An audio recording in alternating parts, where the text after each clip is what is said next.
Philippe Guillard, bonjour. C'est un grand plaisir de te recevoir aujourd'hui dans une vie de rugby sur Sud Radio. Alors, bien sûr, période un peu particulière de promotion pour ton dernier film, on y reviendra.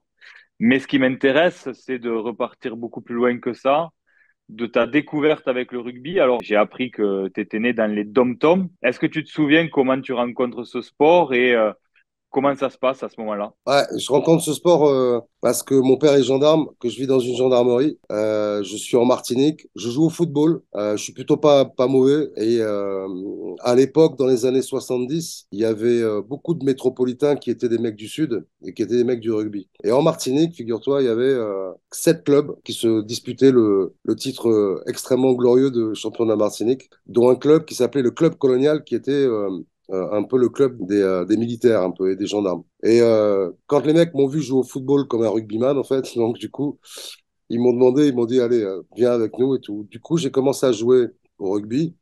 Je ne connaissais pas du tout, je ne connaissais pas les règles. Ils m'ont mis 2000 mêlées le premier entraînement, mais j'ai adoré tout de suite. Je peux même pas te dire pourquoi, c'était quelque chose de fusionnel, de chimique, ce ballon ovale. J'étais pas très courageux et ça m'a obligé à être courageux. Et je me suis dit, putain, c'est un sport où je prends une dimension importante dans le groupe. Et il y a un type qui s'appelait Didier Fortine, qui est de la Meuson, qui avait joué à Beaumont-de-Lomagne, qui avait joué avec Jean-Pierre-Yves à Beaumont-de-Lomagne. C'était un militaire, il était beau gosse, moustachu, costaud. Et au bout de 3 mois, il m'a dit, quand tu rentres en France, dis à ton père de se faire muter dans une ville du Sud-Ouest parce que je pense que tu vas faire une petite carrière au rugby, toi. Donc ensuite, toi, tu retrouves la métropole, donc la région parisienne, et puis Ouais, il y a le Racing, la découverte avec le Racing et cette bande exceptionnelle de la fin des années 80. Comment ça se passe, ton arrivée au Racing? On a fait Franck Menel aussi, c'était très intéressant de alors, suivre son arrivée au Racing, mais de d'abord, ton point de vue. de mon point de vue, d'abord, je joue à Fontainebleau en cadet et j'ai la chance d'évoluer en première de l'équipe de Fontainebleau qui jouait en première série, en division d'honneur et en troisième division.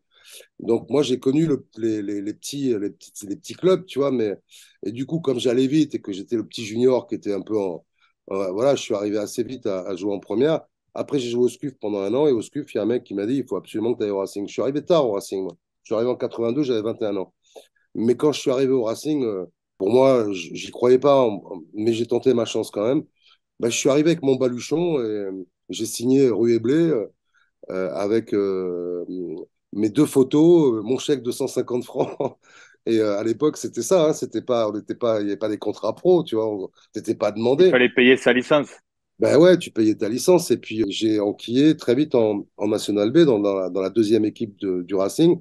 Et j'ai joué assez vite, 3 mois après, j'ai joué assez vite avec la première. Et donc ensuite, tu fais ta place dans cette formidable équipe du Racing avec une fin des années 80 exceptionnelle, une première finale perdue en 87 Ouais. contre le RCT.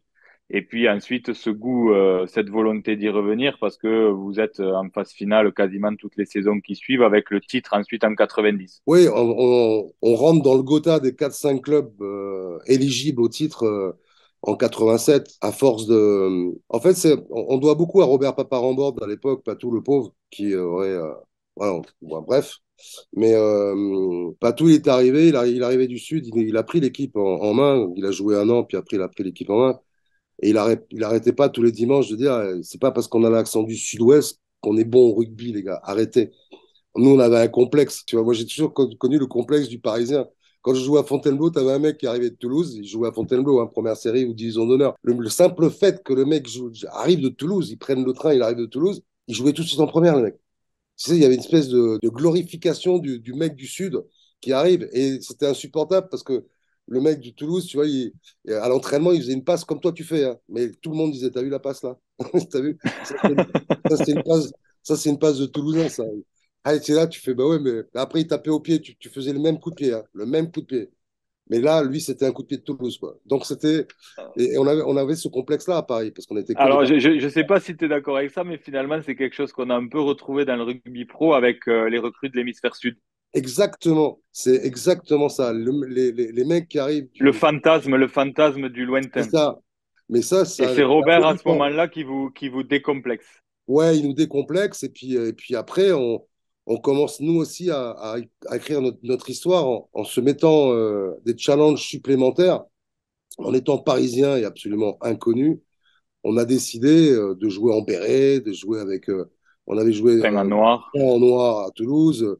On se faisait des challenges. Quand on arrive en finale, on joue en nœud papillon. Donc, on se mettait un challenge supplémentaire pour ne pas avoir le droit de nous mentir. Parce qu'à ce moment-là, si tu prends une branlée avec un béret sur la tête, c'est fini, tu vois, tu passes pour un con. Et forcément, quand tu tournes autour, il y a un moment où, pam, voilà, c'était en 90. Je peux pas te dire, on était bénis, on a Ouais, gagné. On c'était était votre bénis. saison. Et Ouais, il y on était avait bénis. au-delà du génie, il y avait des joueurs devant qui ont amené cette rudesse peut-être Qui qui nous vous a manquait, bien manqué les sûr, saisons d'avant, voilà. bien Avec sûr. Michel Tadja notamment. Enfin, il y a des joueurs dont on se souvient. Mais au-delà de tout ça, c'est une superbe aventure humaine, ce Racing-là, parce que ces facéties, je pense qu'elles vous ont soudés. Bien sûr. Finalement, c'est ce que tu as cherché tout au long de ta deuxième vie ensuite dans cette carrière artistique, parce qu'un tournage, c'est la vie d'une équipe de rugby en mise au vert, quoi, quelque part. Alors, Donc, enfin, je vais peut-être un peu vite, mais cette aventure humaine du Racing, c'est ce que tu as cherché ensuite toute ta vie. ben exactement. Et puis à travers Canal déjà. Parce que moi, j'ai amené à Canal cette espèce d'envie d'être dans le décalage Mm. avec les joueurs. On avait les mêmes codes, je connais le vestiaire. Donc, du coup, j'ai commencé d'abord par ça. Après, le cinéma est venu après. Mais j'ai commencé par être cette espèce de troubillon un peu complice avec les joueurs pour faire des conneries. Et du coup, j'ai prolongé le système qu'on avait, nous, mis en place, c'est-à-dire se prendre enfin, être sérieux, mais ne pas se prendre au sérieux, quoi. Puis ensuite, donc, il y a ce rapport au cinéma. Donc, d'abord, tu t'essaies à l'écriture au cinéma en soutien surtout d'Antoniente, c'est ça, sur les Alors, grands écoute, succès de c'est simple. camping et Alors, c'est simple. Je ne pense jamais au cinéma de ma vie. Je suis à Canal. Je suis bien. Je suis au bord du terrain. Je suis l'homme le plus heureux du monde. Et à côté, j'écris des romans. Et j'écris un truc qui s'appelle Petit bruit de couloir, qui a eu un joli succès, qui sont des... oui, tu as eu un prix en 2011 sur Ouais, ce j'ai eu livre. deux prix littéraires là-dessus. Et Hmm. un jour, des producteurs m'appellent. Voilà, je fréquentais un mec qui s'appelait Kader Aoun, qui est aujourd'hui un producteur d'humoristes et qui était le bras droit de Jamel Debbouze sur Canal à l'époque. Et voilà, Kader, il y a Fabien Antoinette qui cherchait un mec pour écrire 3-0 et j'écris 3-0 avec eux. Ça se passe bien. Du coup, bah, j'écris 3-0, Camping 1, Camping 2, Disco, enfin plein de films avec lui. Et à force, évidemment, de connaître des producteurs et de connaître Gérard Lanvin et de connaître des mecs, hein, voilà, il y a un mec, Gérard Lanvin, je fais deux films avec lui. Bon, j'écris, je ne sais pas moi qui réalise, mais c'est 3-0 et Camping. Et je le fréquentais souvent parce on avait beaucoup de valeurs communes. Et un jour, il m'a dit, arrête d'écrire pour les autres, fais tes films parce que je pense que tu as les moyens de les faire. Puis, puis moi, je disais non, non, exactement comme je disais au mec du SCUF, je vais pas aller au Racing, je vais pas aller au Racing, mais j'en rêvais en fait, si tu veux. Mon moteur, ça a toujours été la peur de l'échec. Parce que je me suis jamais senti très talentueux. Légitime. Ouais, jamais légitime, jamais talentueux. Et donc, du coup, mais c'est mon moteur, si je me lève à 5 heures pour travailler, pour écrire un scénar, c'est parce que je sais qu'il faut que je me lève à 5 heures. Je n'ai pas de talent, moi, sinon. Mon talent, c'est le travail. Et c'est l'abnégation, quoi. Et mec, je fais semblant d'en avoir. Non, mais avoir cette créativité-là, c'est quand même une forme de talent, c'est une belle humilité. Mais, et donc, pour poursuivre l'histoire, donc, ben, finalement, ces échanges avec Lanvin Co. Arrivent à te convaincre. Et en 2009, il y a le fils à Joe, Ouais, qui est, on tourne le fils à Joe qui sort en 2011. Et là, catastrophe, le film marche. Je dis catastrophe parce que je pensais même pas une seconde que ce film marcherait. Je l'ai fait parce que je me suis dit comme ça, voilà, c'était un truc que j'avais dans les tiroirs depuis 10 ans. Le rugby étant ma passion, je me suis dit, s'il y a quelqu'un qui doit faire quelque chose sur le rugby, c'est toi. J'avais beaucoup travaillé avec la caméra sur Canal, donc je me sentais pas, enfin, tu vois, professionnellement, je me sentais pas dépassé par la technique du cinéma, c'est la même, hein, sauf que c'est des grosses caméras, c'est tout. Et là, à 50, à 48 ans, 50 ans, tout le monde me dit, bon, ben maintenant, il faut faire du cinéma. Et moi, je retourne à Canal pendant 6 mois. Je dis, non, non, non, non, non, non, les gars, non, non, c'est un coup de chance. Laissez-moi tranquille. Je vais écrire des romans encore, mais je vais pas faire de films. J'ai eu un coup de chance. Il faut surtout pas revenir sur un coup de chance. Voilà, c'est comme le titre en 90, aux prolongations. On n'y revient pas. Ça y est, c'est fait et tout. Et évidemment, au bout d'un moment, les sirènes, les trucs, allez, machin, bam. Et après, j'ai pas fait des succès, quoi, tu vois. Donc, je suis rentré dans une période où mes films marchent vraiment bien en télé, ils font des cartons. Mais au cinéma, alors j'ai pris le Covid, après j'ai pris l'après-Covid, j'ai eu ces malchances aussi, tu vois. Mais, quand je dis catastrophe, c'est que d'un seul coup, bah, t'es dans un autre milieu, avec une autre Oui, famille. t'as changé de statut Et et là, il y a des attentes. t'es en danger permanent. Le Mm. cinéma, c'est, dis-toi qu'il y a toujours un mec avec un couteau derrière toi.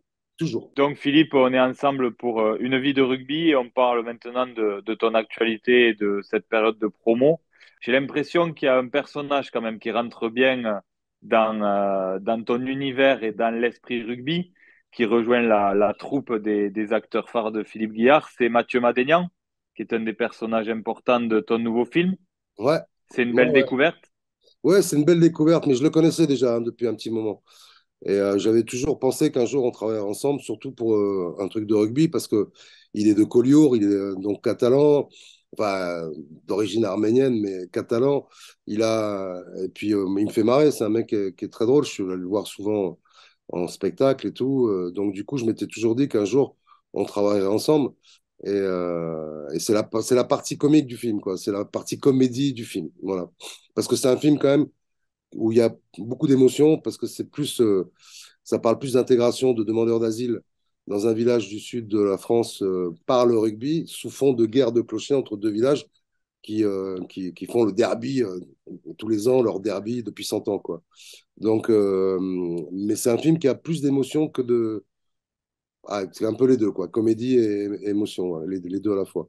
Et Mathieu me fait le côté comédie du casse-bonbon co-entraîneur qui veut toujours se battre et qui est le merdeux, quoi. Toujours chercher la merde sur chaque terrain, quoi. Évidemment, en cherchant les plus gros, comme qu'on les connaît tous. Bien sûr, bien sûr. Ouais, on en a tous connu des comme ça. Ah ben ouais, il y en a toujours un. C'est Dédé. Dédé, C'est arrête. ça.